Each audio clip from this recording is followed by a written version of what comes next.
Hello everyone, my name is Maya Griffin, and I will be discussing the impact that solitary confinement has on inmates and prisoners in state and federal prison.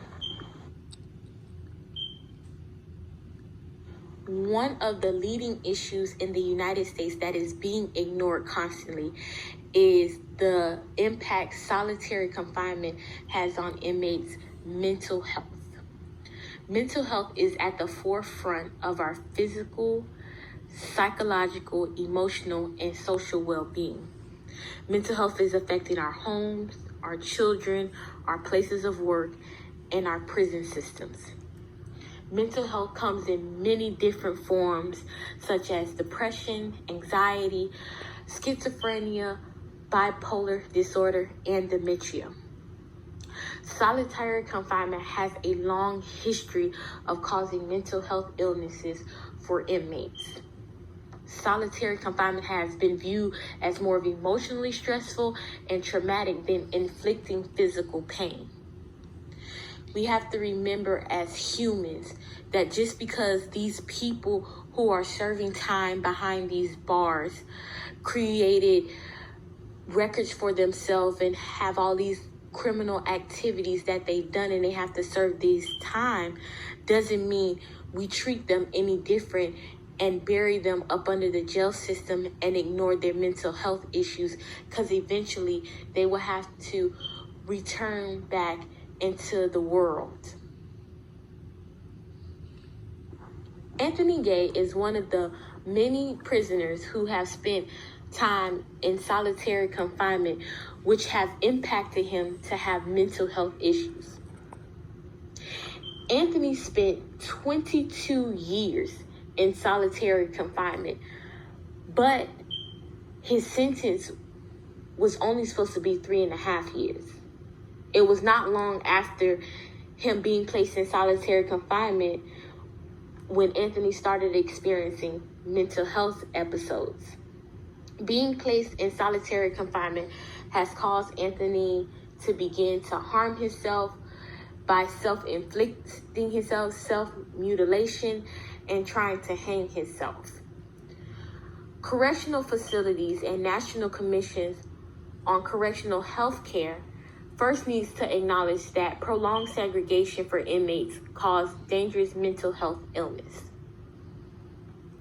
The United States as a nation is suffering from mass incarceration with the lack of resources and help for inmates while under their care.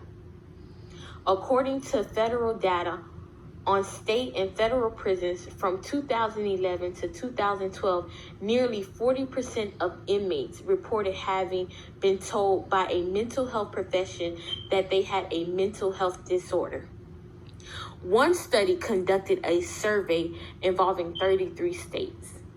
In the study, 1/3 of the states reported that 10% of male inmates who have been held in confinement now experience mental health issues.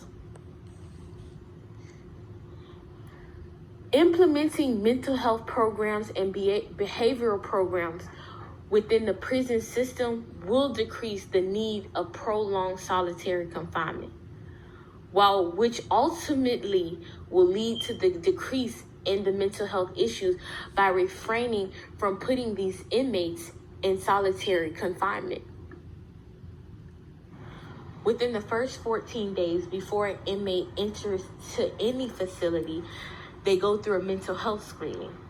The mental health screening is used to identify whether that inmate can serve time with the general public or they have to be in a maximum security depending on the mental health that they have and if they have any mental health illnesses. The mental health screening is carried out by a qualified mental health professional or by a mental health staff member. However, though the mental health screening and assessments in the very beginning is an awesome idea, it's after they are processed that they need the most care while serving time in prison. During the prison sentence, being able to meet with the counselor is not so easy. Inmates really only meet with their counselors once a month. Their counselors or mental health professionals are not available to them 24 hours a day.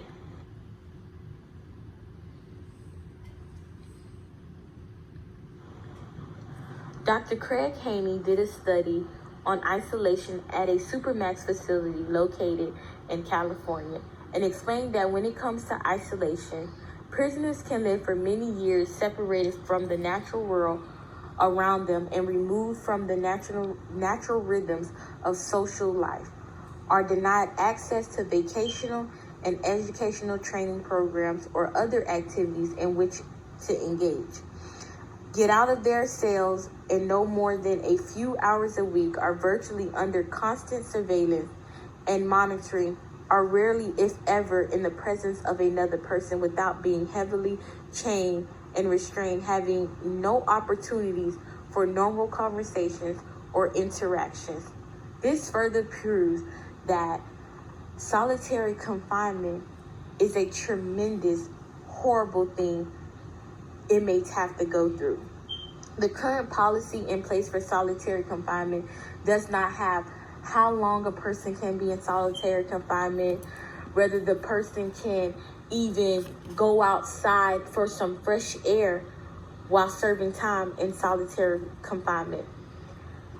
I believe to bridge the gap between mental health issues and solitary confinement, that inmates need to have more time to be outside instead of always in solitary confinement. I feel like there should be a time frame of the maximum days and hours a person can spend in solitary confinement, based off the studies showing that just within 2 days a person can go through mental health issues.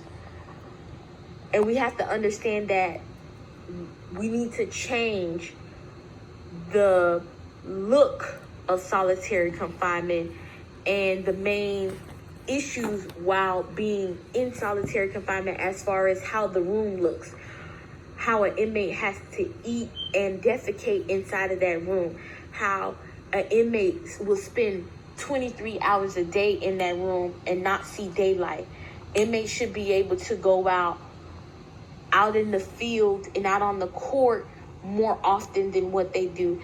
They shouldn't be spending prolonged solitary confinement, and as well as not having to eat in a dark room for so long and for so many days. That is how we bridge the gap. Instead of creating a mental health issues, why not help these people create more services and programs, create 24-hour availability to counselors and professional mental health caretakers and caregivers to help these inmates to improve their behavioral issues and their mental illnesses. That is how we improve the policies.